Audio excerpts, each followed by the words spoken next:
Everybody get your facepalm ready. David Gregory is going to talk about entitlements. If you get past a crisis point and say, oh, I know, well, let's get into a bigger discussion about the budget.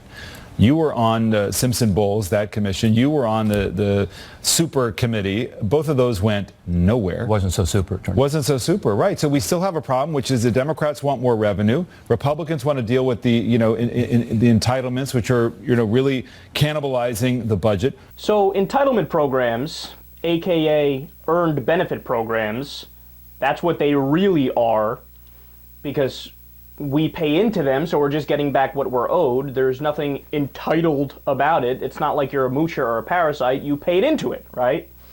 They are cannibalizing the budget. Well, that's a claim that we could actually check whether or not it's true or false, so let's go ahead and do that. He's referring to Medicare and Social Security, so how much has Medicare added to the deficit? $0.00. Swing and a miss there, David Gregory.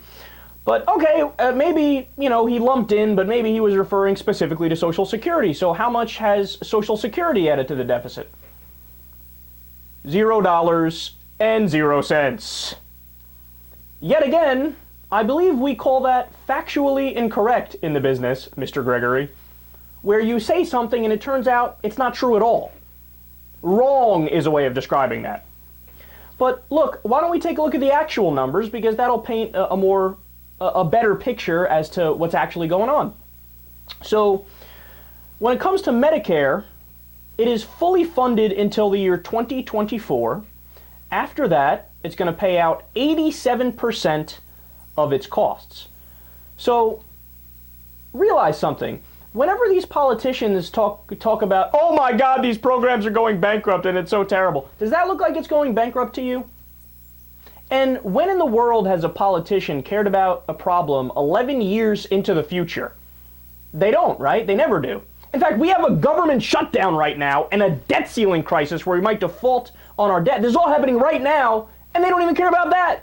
So why would they look 11 years into the future? That doesn't make any sense, right?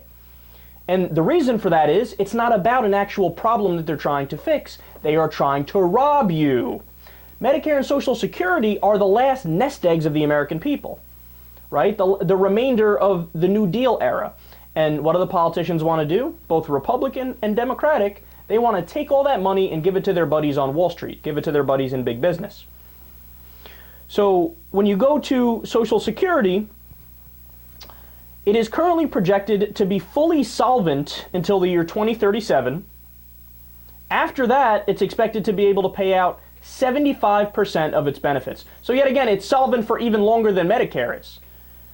And overall, Social Security has a $2.7 trillion surplus.